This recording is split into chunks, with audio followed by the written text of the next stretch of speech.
Jerome Maldonado. Look, I wanted to talk to you guys today about Biden and his minimum wage plan. And I wanted to explain to you guys what the proposals were. This is being streamed widely right now, and everybody's kind of wondering, okay, what's the proposal? How is it going to affect us? And it's being streamed, and the reason why is because, one, Americans that this can impact and it's going to benefit them by the wage increase are excited about it. So we have a ton of people that are excited to be able to get that $15 per hour wage increase, right? Plus it has a lot of small business owners worried. And so I remember going back to the days that I owned all my Subway stores. We would talk about minimum wage increases, and I remember my wife coming back and saying, "Oh my God, the stores are only make X amount of profit already as it is. We increased minimum wage, and we have more payroll, 941 taxes, and all of this stuff. It's going to kill our stores." And so I remember sitting down with Fred DeLuca, the founder of Subway, and asking him, saying, "Hey, Fred, so what's your experience of wage increases?" He said, "Look, Jerome, I've been making subs since the 1960s.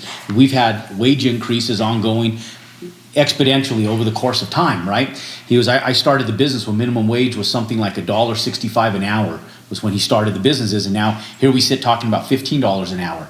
And so anyways, there's been substantial increases in minimum wage over the course of time. And he said anytime that we have substantial increases in minimum wage, we just increase the prices to fix that and offset the cost and expenditures for the minimum wage increase. So for those of you business owners that are worried about it, I think it's going to happen sooner or later. We already have over 24 states that in 2021, 24 of our 50 states are going to implement that statewide before the federal mandate of $15 an hour in over 50 cities. So 50 of the largest cities across the United States are already going to be implementing the minimum wage increase to $15 an hour in 2021.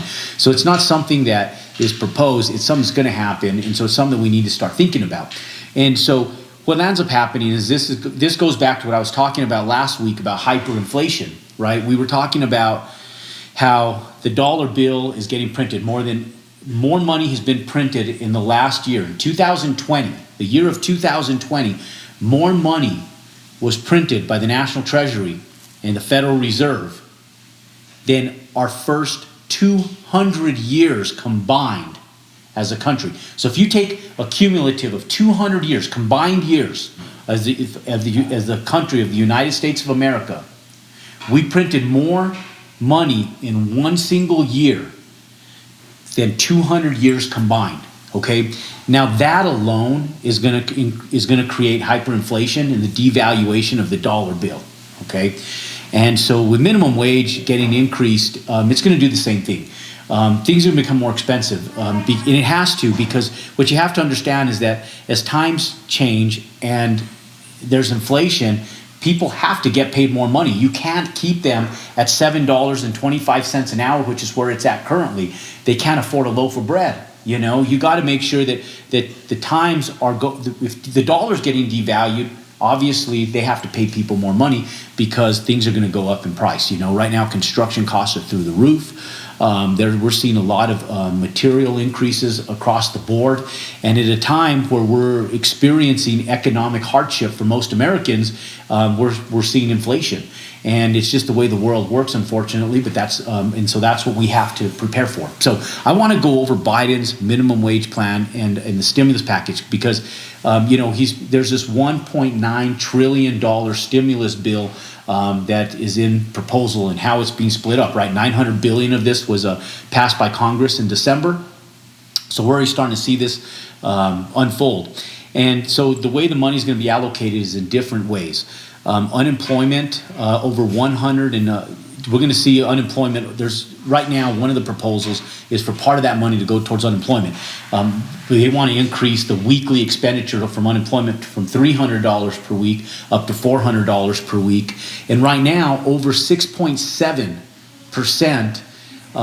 We have a 6.7% unemployment rate. So 6.7% of Americans are unemployed right now. That's over 18 million Americans that are currently collecting jobless benefits. Some sort of unemployment or jobless benefits. Over 18 million Americans are currently getting this. Now, here's my dispute in this regards.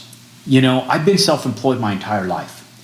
And finding good labor has always been challenging at any point in time. But one thing that the 2008 economic crisis brought was employee loyalty. And as an employer, when you are doing things right, you're paying your taxes, you're paying your employees, and you have job growth, you have unlimited growth internally within your companies. It gives opportunities to Americans. It gives opportunities to people that are working. And I'll tell you that it has been the most challenging in all of my 28 years in business. This past 2 years have been the two most challenging years in finding good help. We ran an ad for employees for one of our companies on January the 4th, Monday, January 4th. And I think out of 2 ads that we ran, we got all of like 4 calls. And out of those 4 calls, really 2 may be qualified, and we're hiring 1 where we need like 4 or 5 employees. And so my only dispute to this is that we're giving Americans, and you can sit back and you can dispute this with me. You know, I've been playing this game for a long time. So whether you dispute it or not really doesn't matter to me. I know the truth behind this because I live it every single day.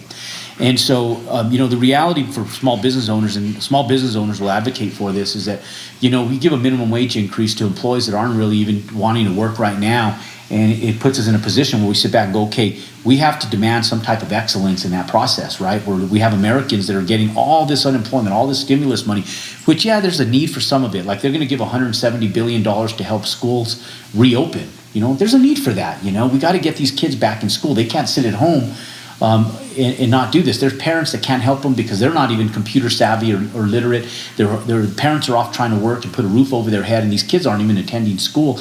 We have to get the kids back into school. So that stimulus money is needed, And so I sit back and I look at the unemployment and Joe Biden's proposal, and I support it in the regards to hyperinflation, what's happening right now. The unemployment, and in a perfect world, when you look at the numbers, in a perfect world, you sit back and go, okay, in every sector, we experience abuse, right? In regards to financial abuse, whether it's our welfare system, our, whether it's any type of public assistance, our Medicaid, Medicare system gets abused. There's a lot of stuff, but then there's also the people that are doing it right. And the people that are doing it right and doing it correctly is who this stuff is built around. And so I urge you guys as Americans to not sit back and be greedy on this stuff. Look, if you're healthy and you can get back to work, there's people, I have friends that are hiring nationwide, looking for good workers, good help. Now, I don't mind paying people minimum wage and increasing it to $15 an hour. In fact, I'll advocate for that under the circumstances that people get back to work respectfully, right? But with over 18 million Americans collecting jobless benefits, there's a lot of that can go back to work, in spite of everything that's happening. Now, my mom always said, she goes, you want to work, there's work out there for you. The only people that aren't working are the people that don't want to work. And yes, there's people that have been affected. There's higher end jobs of people that have been unemployed because of all of this. I just finished getting back from Chicago, and I'll tell you guys that it was a reality check when I was out there. I haven't had this reality check since it was 2009. It was March of 2000 or April of 2009. I went into Arizona, and I went into a small town called Avondale, just outside of Arizona. And this was a time when there was more foreclosures on the market, and the economic crisis had hit us harder than any other time in history in that regards. And I remember jumping up on a wall, and it was dusk. The sun was coming down, and the doors were open on all these brand new homes. We're in a subdivision with brand new homes, a bunch of brand new homes, just like the D.R. Horton homes, Pulte homes, all the big builders. And we're in this tract home, this program home, pre-planned development subdivision, where these homes were selling for just shy of $300,000, right? And now they're in foreclosure, and investors are picking them up sight unseen for like $65,000 to $75,000. People are poaching copper out of them, cabinet doors, air conditioners, amenities, light fixtures, stuff like that. And they're going in, just kicking in the front doors, and they're just taking them. And no one's even regulating this stuff. The cops are not out there. No one's reporting this, the theft on it, nothing, because the banks own all this stuff, and there's not enough people to be able to regulate all of this. So what's happening is I remember jumping up on a block wall at dusk. And I remember looking down this subdivision, and it was at that moment, I mean, we can watch this stuff on television, you can hear it on the news, but until you experience it firsthand, it really doesn't resonate truly into your brain. And I remember at that time, I jumped up on this block wall, and I was sitting there with another colleague buddy of mine that was also buying homes, and I looked down this subdivision, and it was black, just dark, no lights. And then one light would be on down at the end of the road. Then you look down, there's this darkness, and then one other random light would be on. And you're talking about hundreds of homes in the subdivision, and you're talking about a sprinkle of light fixtures that were on at dusk. And you sit back and you go, holy cow. No cars in the streets, no cars in the driveways, doors busted open, contracts going from one house to the next house to poach cabinets, just craziness. And I remember at that moment in time thinking, wow. And this tingle coming over me saying, this is real. I was just in Chicago, and I went into, and I was looking at distressed hotels, right? And we hear about this on the news. We're going in, we're purchasing industrial warehouse space. I'm seeing where 3M is going in and just has massive buildings, right? I go in and I see where the Target has 1 million square foot buildings, 3 million square feet of buildings. And then I see where Facebook is scraping dirt and turning dirt on phase 1 of 4 phases of Facebook expansion in the Chicago area, where there are 1 million square foot buildings. So 4 million square feet of buildings, each building over $900 million invested into each one. So just shy of $1 billion. We're talking just less than $4 billion that Facebook is investing in this stuff. Job growth all over the place in some of these sectors, some of these areas. And then you go into other areas, right? Because e-commerce is supporting a lot of that stuff. Industrial warehouse space, what I've been talking about, is stimulating and booming. But then you go in, and I remember I walked into this hotel, this Marriott Hotel, and I'm sitting there with the general manager. She's doing a walkthrough of the property with me.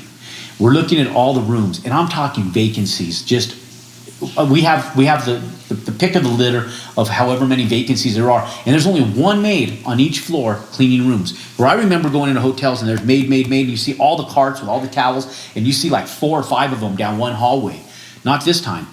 Seen one maid each floor, and I sit there talking to the GM. She goes, "Yeah, we've experienced substantial loss in revenue.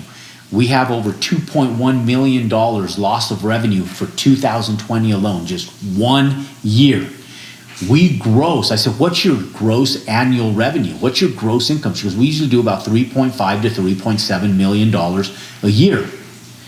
And at first I thought she said, because they only did just over $1 million in revenue this year. First, when she said it, she goes, I was asking the question how much they've lost, and she goes, 1 million, 1 point some million. And come to find out, that was how much they grossed this past year in 2020, and they lost over $2.1 million in annual gross sales, almost 2/3 of their annual revenue. So that was one thing that hit me, right? And I sit back and go, wow. And then she goes on to iterate how 2 large corporations, one biotech company and one aerospace company, shut down. These account for the mass majority of their conferences. And so thousands and thousands of employees who are now working from home, the mass majority of these people who are now working from home, they don't have the need to go out and have conferences and have employees come in and stay at these places. That's infinitely, those places will never come back and revitalize this. So I see hotel after hotel after hotel after hotel, and they're in this coved area. So then I go down to a DoubleTree, same song and dance, same exact thing, millions of dollars in lost income, and I'm sitting back going, wow, this is incredible. Then I go to a third hotel, the same exact thing. And all I see is financial distress, and the same feeling that came upon me in 2009 as I sat over that wall in Avondale comes over me as I sit in these homes, in these hotels in Chicago, and I'm thinking, unbelievable. This is happening in one small city, one small sector, just outside of the Chicago Beltway. What's happening nationwide? And so, ladies and gentlemen, the reason I tell you guys this stuff is there's opportunity out there. And all of this unemployment, minimum wage stuff, it's real. You know, there's people that need that stuff. And that's a perfect example of how jobs are being lost and how people need it.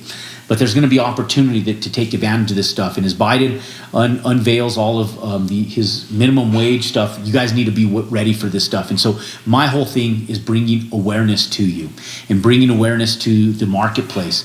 One thing that I do get frustrated about, though, is some of the moratoriums and how they're allocating some of the cash, because one of the things that they're also doing is they're putting $25 billion in rental assistance, right?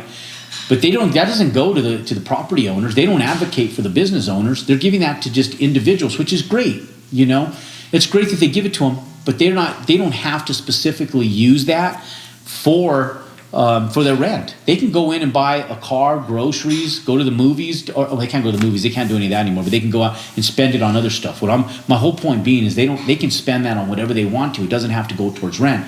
And so even though $25 billion is going towards rental assistance, it's going to the people, not the owners, which means more financial distress for apartment owners and in single family homeowners. And the moratorium is